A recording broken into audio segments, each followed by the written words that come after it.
आता news top 9 मध्ये पाहणार आहोत मोठ्या बातम्या।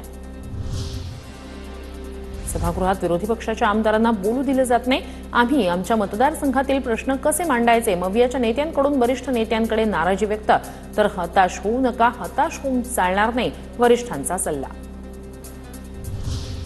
आर्थिक परिस्थिती सुधारली की बहिणींना 2100 रुपये देऊ, उपमुख्यमंत्री आणि अर्थमंत्री अजित पवार यांचं सभागृहात उत्तर।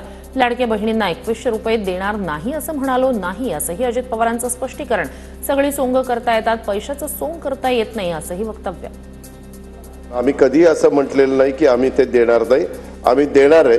ते केव्हा द्यायचं, एकंदरीत आर्थिक परिस्थिती बघून आम्ही त्या ठिकाणी देऊ।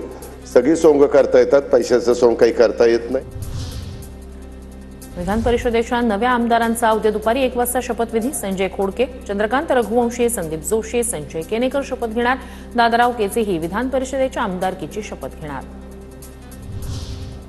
सुप्रिया सुळेंचं मुख्यमंत्री फडणवीसांना केजमधील शिक्षक धनंजय नागरगोजे यांच्या आत्महत्येसंदर्भात पत्र।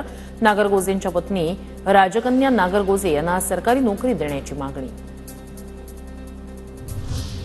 मनसेची रविवारी सकाळी 10 वाजता प्रभादेवीतील रवींद्र नाट्य मंदिरात बैठक। राज ठाकरेंच्या उपस्थितीत महत्त्वपूर्ण बैठक होणार। मनसेची केंद्रीय समिती, मुंबई अध्यक्ष तसंच बदललेली संघटनात्मक रचना जाहीर होण्याची शक्यता। फलटणमधील श्रीराम सहकारी साखर कारखान्यावर प्रशासकाची नेमणूक। रामराजे नाईक निंबाळकर यांना धक्का। 17 मार्चला जुन्या संचालक मंडळाचा अवधी संपला, निवडणुकीला स्थगिती देत प्रशासकाची नेमणूक। मूळ मालकाच्या बाजूने निकाल दिल्यानंतर 10 जणांनी जमीन घेतली, त्यातील 2 एकर जमीन मी देखील घेतली हे मान्य करतो। औंधमधील जमिनीच्या मुद्द्यावर गोपीचंद पडळकर यांची प्रतिक्रिया। गोहत्येत सतत नाव येणाऱ्यांवर संघटित गुन्हेगारीची कारवाई करणार, मुख्यमंत्री देवेंद्र फडणवीस यांची विधानसभेत माहिती। गोहत्येत वारंवार गुन्हे दाखल झालेत तर मकोका लावणार असल्याचीही माहिती।